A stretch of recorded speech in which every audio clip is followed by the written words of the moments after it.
அனைவருக்கும் இனிய மாலை வணக்கம். இன்றைக்கி படித்ததில் பிடித்தது அப்படிங்கிற கதையை போட போகிறேன். படித்ததில் பிடித்தது அப்படின்னா யாரோடது அப்படின்னா, திருப்பூர் கிருஷ்ணன் ஒருத்தர் எழுதியிருக்காரு. அபூர்வ ராமாயணத்தை 3 வால்யூமு எழுதியிருக்காரு. ஃபஸ்ட்டு அனுமனது கதைகள் வந்தது. 2வது இதை பார்த்துனா அனுமனது கதைகள். ஃபஸ்ட்டு காற்றின் குரலும் எழுதியிருக்காரு. 3வது ராமாயணம்னு போட்டு எழுதியிருக்காரு. அவ்வளோ ஒரு அற்புதமாக இருக்குது. ராமாயணத்தில் நமக்கு மெயின் கதை எல்லாருக்குமே தெரியும்.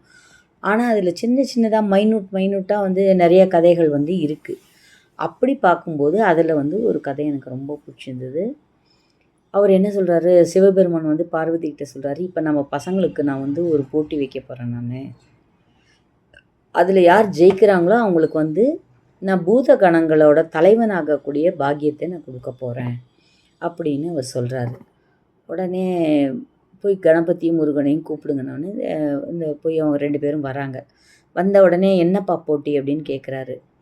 உடனே முருகன் என்ன சொல்கிறாருன்னா, ஏற்கனவே நான் ஒரு போட்டியில் தோற்று போயிட்டேன், மலையாக ஏறிட்டேன். எந்த மலையிலும் சப்போஸ் நான் தோற்றேன்னா எனக்கு எங்கேயுமே மலை இல்லை, நான் எங்கே போய் குடிக்கொள்ளுவேன் அப்படின்னு அவர் கேட்குறாரு. கேட்டுட்டு அண்ணா அன்னைக்கு பரிசு வாங்கின மாதிரி இன்றைக்கும் கூட பரிசு வாங்கிறதுக்கு வாய்ப்பு இருக்குது, நான் போட்டி போட வரல, அண்ணாவுக்கு தான் எல்லாமே தெரியும், அதனால் அந்த பூதகணங்களுக்கு தலைவனாகிற பாக்கியம் அண்ணனுக்கே கொடுங்க அப்படின்னு அவர் சொல்கிறாரு. இல்லை, போட்டின்னா 2 பேராவது இருக்கணும், அதனால் கட்டாயமாக போட்டியில் நீயும் கலந்துக்கணும் அப்படின்னு சொல்லி சிவபெருமான் சொல்கிறாரு. சொன்ன உடனே போட்டி என்ன அப்படின்னு கேட்குறாங்க. கேட்ட உடனே அவர் சொல்கிறாரு, என்ன சொல்கிறாருன்னா, உலகத்தில் மந்திரங்கள் எவ்வளவோ இருக்குது, எல்லா மந்திரங்களும் உயர்ந்த மந்திரம், அதுக்கு நேரம் காலம் பார்க்க வேண்டாம், என்ன உடல் தூய்மை அவசியம் இல்லை, எங்கே வேணால் எப்போ வேணால் யார் வேணால் சொல்லலாம். யார் ஒருத்தர் சொல்கிறாரோ அது இம்மைக்கும் மறுமைக்கும் நற்கதி தரக்கூடிய ஒரு மந்திரம். அதை எழுதுகிறான். அது எழுதக்கூடிய ஒரே ஒரு மந்திரம் என்ன, அவர் கொஷினை பாருங்கள் அப்படின்னு அவர் சொல்கிறார். உடனே முருகன் என்ன சொல்கிறாரு, இந்த வாய்ப்பு அண்ணனுக்கே கொடுக்கலாம், அண்ணனே எழுதட்டும் அப்படின்னு சொன்னோடனே அவர் என்ன பண்ணுறாரு, அழகாக மணலில் ஸ்ரீராம ஜெயம்னு எழுதுகிறார். எழுதின உடனே அதை கண்ணில் ஒத்திக்கிறார் சிவபெருமான். அதே மாதிரி பார்வதியும் அதை கண்ணில் ஒத்திக்கிறார். நான் இதை பல முறை சொல்லியிருக்கேன், ராமனை விட ராமன் நாமம் உயர்ந்தது அப்படின்னு சொல்லிட்டு அவர் சொல்கிறார். நான் உங்கள் அம்மாவுக்கு என்ன சொல்லியிருக்கேன், இறைவனுக்கு 1000 நாமங்கள் இருந்தாலும் எல்லாவற்றிலும் மிகச்சிறந்தது ராமநாமம் தான் அப்படின்னு அவர் சொல்லிட்டு அவர் என்ன சொல்கிறாருன்னா, பொதுவாக ஒரு மந்திர தீட்சை பெறணும், ஒரு மந்திர ஜபம் செய்யணும்னா கண்டிப்பாக குரு அருள் இருக்கணும். ஒரு குரு உபதேசம் பெற்ற உடனே தான் அந்த மந்திரத்தை நம்ம சொல்ல முடியும். அதுக்கு ஒரு நியம நிஷ்டை இருக்குது. எப்படி காலையில் குளிச்சுட்டு தான் சொல்லணும், சாப்பிட்றதுக்கு முன்னே சொல்லணும், அந்த மாதிரிலாம் உண்டு. ஆனால் சிவபெருமானே என்ன சொல்லியிருக்கார் அப்படின்னா, இதுக்கு குளிக்கணும்னு அவசியம் இல்லை, பூஜை ரூமில் உட்காந்து தான் சொல்லணும்னு அவசியம் இல்லை, மன தூய்மை இருந்தால் போதும். நீ நிற்கும்போது, நடக்கும்போது, படுக்கும்போது, எழுந்துக்கும்போது, இல்லை நீ எங்கேயாவது ட்ராவல் பண்ணுற அப்படின்னா அந்த ட்ராவல் பண்ணும்போது எல்லா இடத்துலையும் சொல்லக்கூடிய ஒரே மந்திரம் ராம மந்திரம் தான் அப்படின்னு சொல்லிட்டு, அதுலேயும் எழுதக்கூடிய ஒரே மந்திரம் ஸ்ரீராம ஜெயம் தான் அவர் சொல்கிறார். உங்களுக்கு தெரியும், இந்த ஸ்ரீராம ஜெயம் எப்போ யாரால் சொல்லப்பட்டது அப்படின்னா, ராமன் ராவணனை யுத்தத்தில் ஜெயிச்சிடறார். ஜெயித்த உடனே யுத்த காலத்தில் அவரை காணும். எங்கேன்னு அவரை தேடும்போது அவர் எங்கே போயிருப்பாருன்னா ஆஞ்சநேயரை மட்டும் காணும். எங்கன்னா உடனே விபீஷணன் சொல்கிறாரு, ஜாம்பவான் சொல்கிறாரு, எல்லோரும் என்ன சொல்கிறாங்கன்னா, அவர் வேறு எங்கேயும் போயிருக்க மாட்டார், இதை ஜெயிச்சோம் அப்படிங்கிற தகவலை சீதா மாதாக்கு சொல்ல போயிருப்பார் அப்படின்னு சொல்கிறார். இவர் அங்கே போன உடனே சந்தோஷத்தில் அவருக்கு பேச்சே வராதவர் அவர் என்ன பண்ணுறாரு, மணலில் எழுதி கட்டுறாரு ஸ்ரீராம ஜெயம். அதை புரிஞ்ச உடனே அந்த சீதாதேவி என்ன பண்ணுறா, பக்கத்தில் வெத்தலை கொடி இருக்குது. அவள் தினமும் ரெகுலராக யார்கிட்ட பேசுவான்னா, அந்த வெத்தலை கொடியும் மருதாணி செடியும் பக்கத்தில் இருக்கும். அந்த வெத்தலையிலேருந்து சில துளிர் இலைகளை கிள்ளி ஆஞ்சநேயர் மேலே போட்டு நீ சிரஞ்சீவியாக இருக்கணும் அப்படின்னு வாழ்த்து எப்போன்னா இந்த ஸ்ரீராம ஜெயம் அவர் எழுதி காமிச்ச உடனே நீ சிரஞ்சீவியாக இருக்கணும், இப்பேற்பட்ட ஒரு நல்ல விஷயத்த சொன்ன நீ சிரஞ்சீவியாக இருக்கணும்னு சொல்லி அவள் வந்து வாழ்த்துறா. அதனால தான் நம்ம வந்து இன்றைக்கும் நம்ம வெத்தலை மாலையை போடுறோம். அதுக்கப்புறம் ஏன் வெண்ணெய்க்காப்பு சாத்துறோம் அப்படின்னா, வெண்ணெய்க்காப்பு அவருக்கு ஆஞ்சநேயருக்கு அந்த அம்புகள்லாம் பட்டு உடலெல்லாம் ரொம்ப காயமாக இருந்தது. என்ன செய்கிறது அப்படின்னு ராமர்கிட்ட கேட்டவுடனே ராமர் என்ன சொல்லுவார், வெண்ணெய் நல்லா தேய்ச்சி தடவினா அந்த காயம்லாம் சீக்கிரம் ஆறிடும் அப்படின்னு சொல்லுவார். அதனால் சீதாதேவி என்ன பண்ணுவா, அவருக்கு வெண்ணெயை வந்து உடல் முழுக்க தடவி விடுவா. எங்கெல்லாம் காயம் இருக்கோ அங்கெல்லாம் அந்த வெண்ணெயை தடவி விட்டதுனால தான் நம்ம இன்றைக்கும் ஆஞ்சநேயருக்கு நம்ம வெண்ணெய் காப்பு சாத்துறோம். அப்புறம் மருதாணியை வந்து வச்சுட்டா சுமங்கலிக்கு நல்லதுன்னு சொல்கிறாங்க. ஏன் சொல்கிறாங்க, அந்த மருதாணிக்கிட்ட அவள் டெய்லி தன்னோட கஷ்ட நஷ்டத்தை சொல்லுவாள். அப்போ அந்த மருதாணி வந்து அதை காது கொடுத்து கேட்டது. அப்புறம் சொல்கிறா, உங்ககிட்ட நான் சொன்னேன், இன்றைக்கி வந்து வாழ்க்கையில் நான் ஜெயிச்சிட்டேன், யாரெல்லாம் உன்னை வந்து பூசிக்கிறாங்களோ, யாரெல்லாம் உன்னை வச்சுக்கிறாங்களோ அவங்களுக்கெல்லாம் சுமங்கலித்துவம் கிடைக்கட்டும் அப்படின்னு சீதாதேவி சொன்னதாக அதில் சொல்லுது. அதில் இன்னொரு கதை எனக்கு ரொம்ப பிடிச்சிது. என்னென்னா, சீதாதேவி வந்து அனுமாரை வந்து தன்னோட மகனாகவே நினச்சா. அன்றைக்கி என்னன்னு பார்த்தோன்னா, எண்ணெய் கிண்ணத்தோடு சீதாதேவி ஓடி வரா. அந்த கதையை அவ்வளோ அற்புதமாக ஒரு விவரிச்சிருக்காரு. எண்ணெய் தேய்க்கிறது ஒரு சாதாரண சம்பவம். ஆனால் அதுக்கு ஆஞ்சநேயர் எப்படி ரியாக்ட் பண்ணுறாங்க, சீதாதேவி எப்படி தேய்க்கிறார் அப்படிங்கிறத அந்த கதையில் அவ்வளோ விளக்கமாக சொல்கிறார். ஆனால் ஆஞ்சநேயர் ஒரு இடத்துல உட்கார, மாதா நீ என்ன வேணால் சொல்லுங்கள் மாதா, நான் எது வேணால் கேட்குறேன், ஆனால் இந்த எண்ணெய் தேய்ச்சிக்கிறது என்னால் முடியவே முடியாதுன்னு சொல்கிறான். அதெல்லாம் இல்லை, இன்றைக்கி உன்னை பார்க்குறதுக்கு வர்றாங்க, அதனால் நீ கண்டிப்பாக எண்ணெய் தேய்ச்சி தான் குளிச்சாகணும். உன் ராமன் வந்து, அதாவது உன்னோட ராமன் வந்து உனக்காக புதிய ஆடைகள்லாம் எடுத்து வச்சுருக்காங்க, நீ கட்டாயம் குளிச்சா ஆகணுன்றார். உட்கார வைக்கவே முடியல. கையில் எண்ணெய் கிண்ணத்தோட சீதாதேவி அலையிறா. அந்த நேரம் பார்த்து பரதன், சத்ருகன், லக்ஷ்மணன்லாம் வராங்க. வந்த உடனே என்ன சொல்கிறா, இந்த மாதிரி ஆஞ்சநேயர் ரொம்ப அடம் பிடிக்கிறார், நான் என்ன பண்ணுறதுன்னொடனே அந்த 3 பேரும் சேர்ந்து பரத, லக்ஷ்மணன், சத்ருகன் 3 பேரும் இந்த ஆஞ்சநேயர் கெட்டிமாக பிடிச்சிக்கிறார். பிடிச்சி அம்மிக்கி அந்த மணப்பலகை மேலே உட்கார வச்ச உடனே இவன் என்ன பண்ணுறா, அவருக்கு ஆஞ்சநேயருக்கு தலைக்கு எண்ணெய் தடவி, எண்ணெய் தப்பன்னு தலைக்கு நல்லா எண்ணெய் வச்சு எல்லாம் தடவி, பத்தாததுக்கு நீ உடம்புல அதாவது குளியல் ரூமில் போய் நீ மிச்சத்தெல்லாம் உடம்புல தடவிக்கோன்னு சொல்லி அவங்க ஹெல்ப்பு வச்சு அவளுக்கு தலையை தடவி முதுகெல்லாம் எண்ணெய் தடவுறான். சீதாதேவி முதுகெல்லாம் எண்ணெய் தடவி கை காலெல்லாம் உருவி விட்டு, என் மகனுக்கு வலிக்குமே, என் மகன் எண்ணெய் தேய்க்க வேண்டாமா அப்படின்லாம் சொல்லி நல்லா தேய்ச்சி விட்டு கையில் ஒரு கப்பில் வந்து சீகக்காய் கொடுத்து போய் குளிக்க சொல்லி சொல்கிறான்.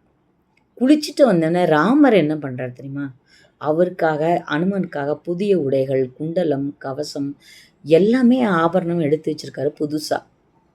அதெல்லாம் எடுத்துகிட்டு வந்து அவருக்கு வந்து காதில் குண்டலம் மாட்டி, அதுக்கப்புறம் வந்து கவசம் போட்டு, ஆபரணங்கள்லாம் பூட்டி, புது ட்ரெஸ் போட்டு இந்த 3 பேரும் எல்லாருமா சேர்ந்து அவரை அவ்வளோ அழகுப்படுத்துகிறாங்க. அன்னைக்கின்னு பார்த்தா ஆஞ்சநேயர் ரொம்ப அழகாக இருக்கார். ஏன் என்னை இப்படி எல்லாருமே சேர்ந்து படுத்துறீங்க அப்படின்னு அவர் கேட்குறாரு. உன்னை பார்க்க ரொம்ப முக்கியமானவங்களாம் வராங்கப்பா, அதனால தான் இந்த அலங்காரம்னு சொல்கிறாங்க. அதை பண்ணிவிட்டு அவனை கொஞ்சிக்கிட்டு இருக்கும்போது அஞ்சனை தேவி வரா. யார் பார்த்து, ரொம்ப நாள் ஆச்சு ஆஞ்சநேயரை பார்க்கணுன்னு நான் வரேன் அப்படின்னு சொல்லி வந்த உடனே அவரை பார்த்தோடனே, அப்பா என் பிள்ளையா இவ்வளோ அழகு அப்படின்னு அஞ்சனாதேவி ரொம்ப சந்தோஷப்படுறான். அவன் முதுக வாஞ்சியாக தடவுறான். வாஞ்சியாக தடவினா அவன் எண்ணெய் அந்த பிசுபிசுப்பு உடம்புல இருக்குது. தன் மகன் வந்து எண்ணெய் நீராடினோடனே அந்த தாய் வந்து ரொம்ப சந்தோஷப்படுறான். நான் பார்த்துக்கிட்டதை விட சீதாதேவி வந்து என் பையனை இன்னும் அருமையாக பார்த்துக்கிறாளேன்னு அவளுக்கு அப்படியே மனசில் பொங்குது. பொங்கிட்டு என்ன சொல்கிறேன், நீங்களாம் நல்லா இருக்கணும் சீதாதேவி, நீ நல்லா தீர்க்க சுமங்கலியாக இருக்கணுங்கிற மாதிரி அவள் ஆசீர்வாதம் பண்ணுறான். ஆஞ்சநேயர் காலில் விழுறாரு அனுமன். அதுக்கப்புறம் ராமர், சீதா கூட ஆஞ்சநேயரை வந்து அஞ்சனாதேவியை வணங்கி இது பண்ணுறாங்க. அதுக்கப்புறம் அஞ்சனாதேவி சொல்கிறா, அப்பா நான் எதுக்கு தெரியுமா வந்தேன் அப்படின்னு. என்னன்னு கேட்குறாரு. கேட்டவுடனே, உனக்கு ரொம்ப நாள் வேண்டுதல் ஒன்று இருக்குது, அந்த வேண்டுதலை நீ நிறைவேற்றலப்பா, நான் உன்னை எத்தனையோ முறை கூப்பிட்டேன், அந்த வேண்டுதலை நிறைவேற்ற மாட்டேன்றே நீன்னு அப்படின்ற. என்னம்மா வேண்டுதல் அப்படின்னோடனே, ராம காரியத்தில் ஏதாவது இடைஞ்சல் வரக்கூடாது, அப்படி ஏதாவது இடைஞ்சல் வர பட்சத்தில், அதாவது அவள் என்ன வேண்டியிருப்பான்னா, என் மகன் வந்து ராமனுக்கு சேவை செஞ்சிட்ருக்கான், அப்படி சேவை செய்யும்போது அவருக்கு இடைஞ்சல் வரக்கூடாது, அப்படி இடைஞ்சல் வராமல் இருந்ததுன்னா என் மகனை வச்சு உங்கள் அங்க பிரதர்ஷனம் செய்கிறேன்னு திருப்பதி பெருமாளுக்கு வேண்டியிருப்பான். அவள் என்ன சொல்லியிருப்பான், அங்க பிரதர்ஷனம் செய்கிறேன்னு சொல்லி திருப்பதி பெருமாளுக்கு வேண்டியிருப்பாள். அப்பா அந்த வேண்டுதல் இன்னும் நிறைவேற்றவே இல்லையப்பா நீன்னு, அது எப்போ தான் நீ பண்ணுவா, அதுக்கு பண்ணுறதுக்காக தான் உன்னை கூட்டின்னு போகலான்னு நான் வந்தேன்.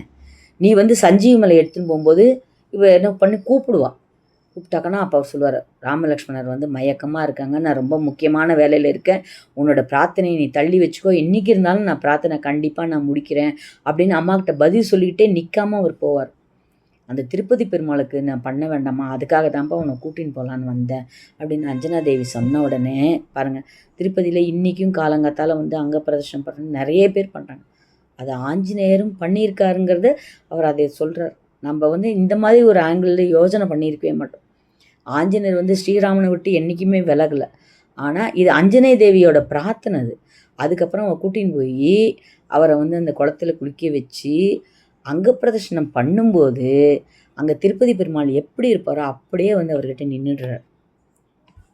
கொஞ்சம் தூரம் பிரதர்ஷனம் பண்ணின்னு வரும்போதே அவர் பிரத்யட்சம் ஆயிடுறார். வந்தவுடனே ஏன்பா நீ இந்த மாதிரி பண்ணுற அப்படின்னு கேட்டவுடனே அஞ்சனாதேவிக்கு வியப்பு மேலே வியப்பு.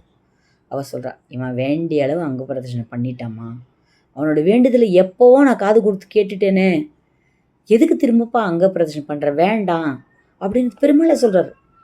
எப்போ நான் பண்ணேன் அப்படின்னு இவர் கேட்குறாரு. ராமன் நல்லா இருக்கணும், ராமன் அடிப்பட்டப்பெல்லாம் எங்கிட்ட உழுந்து கதறணிய நீனு, மணலில் புரண்டு புரண்டு ராமன் நல்லா இருக்கணும், லக்ஷ்மணன் நல்லா இருக்கணும், சீதாதேவி நல்லா இருக்கணும், நீ புரண்டு புரண்டு புரண்டு புரண்டு என்னை வேண்டிட்டு தானே இருந்த, அதை எல்லாத்தையுமே நான் அங்க பிரதர்ஷனமாக எடுத்துக்கிட்டேன், அதனால் நீ தனியாக அங்க பிரதர்ஷனம் பண்ண வேண்டாம்னு சொல்லி திருப்பதி அவரை கை கொடுத்து தூக்குறாரு. அப்படி தூக்கி அப்பேற்பட்ட அனுமனை வந்து அந்த ராமநாமம் காப்பாத்தது. அப்புறம் அவர் சொல்கிறார், எங்கெல்லாம் ராமநாமம் கேட்குதோ அங்கெல்லாம் நீ போய் காப்பாற்றணும் அப்படிங்கிறத திருப்பதி பெருமாள் சொல்கிறாரு. சீதாதேவி சொல்கிறா உன்னோட வேலை என்ன, நீ வந்து எங்கெல்லாம் ராமநாமம் கேட்குதோ அங்கெல்லாம் போகணும். ராமர் வந்து வைகுண்டத்துக்கு போகிறதுக்கு முன்னாடி சொல்கிறது இதுதான், நீ என் கூட வைகுண்டம் வர வேண்டியது இல்லை அப்படின்னு சொல்லி தான் அந்த மோதிரத்தை கீழே போட்டுருவார். அந்த மோதிரத்தை தொலைச்ச மாதிரி தொலைச்சி போய் அந்த மோதிரத்தை தேடினுவான்னு சொல்லுவார். அப்போ தான் அவர் பாதாள லோகத்துக்கு போனாக்கன்னா அந்த பாதாள லோகத்தில் நிறைய மோதிரம் கிடைக்கும். அது எந்த மோதிரம்னே தெரியாமல் அவர் திண்டாடுவார். அப்போ சொல்லுவார், யுகம் யுகமாக எப்பெல்லாம் கஷ்டம் வருதோ, எப்பெல்லாம் அதர்மம் வருதோ அப்போல்லாம் ராமர் வந்து அவதாரம் எடுக்கிறார். அப்படி ஒரு முறையும் நீ அவரை தேடும்போது விட்ட மோதிரம் தான் இதெல்லாம், நீ வந்து உண்மையை புரிஞ்சுக்கணும், ராமரோட அவதார நோக்கம் முடிஞ்சிடுது, அதனால் அவர் வந்து வைகுண்டம் சென்று விட்டார் அப்படிங்கிறார். அப்பேற்பட்ட ராமநாமம் மொசத்தின்னு சிவபெருமான் சொல்லியிருக்கார். அதை விஷ்ணு சகஸ்ரநாமத்தை தான் கடைசியாக சொல்கிறார். ஈஸ்வர உவாச ஸ்ரீராம ராம ராமேதி ரமே ராமே மனோரமே சகசிரநாம தத்துல்யம் ராமநாம வரானனே. பார்வதி கேட்குறா, ஒருத்தங்க விஷ்ணு சகஸ்ரநாமம் சொல்கிறாங்க, இடையில எழுந்து போயிடுறாங்க, திரும்ப ஃபஸ்ட்லேருந்து அவங்களால சொல்ல முடியாது, அப்போ என்ன பண்ணுறது அப்படின்னு சொன்னால் இந்த ஸ்ரீராம ராம ராமேத்தியை 3 முறை சொன்னால் விஷ்ணு சகஸ்ரநாமம் சொல்லதுக்குண்ட பலன் வந்து அவங்களுக்கு கிடைச்சிரும்னு சொல்கிறாங்க. மற்ற எதுவுமே சொல்லி கந்த சஷ்டி கவசம் ஆகட்டும், கந்தர் அனுபூதி ஆகட்டும், எல்லாமே வந்து ஒன்ஸ் நீங்கள் ஸ்டார்ட் பண்ணால் அது முடிக்கிற வரைக்கும் எழுந்துக்கக்கூடாது. சப்போஸ் அப்படி எழுந்தீங்கன்னா திரும்ப அதை ஃபஸ்ட்லேருந்து சொல்லணும். ஆனால் விஷ்ணு சகஸ்ரநாமத்துக்கு மட்டும் அன்றைக்கு சொல்ல முடியல, தவறிடுச்சு அப்படின்னா இந்த ஒரு ஸ்ரீராம ராம ராமேத்தியை சொல்லி அதை நிறைவு செய்யலான்னு சொல்லியிருக்காரு, ஈஸ்வரனே சொல்லியிருக்காரு.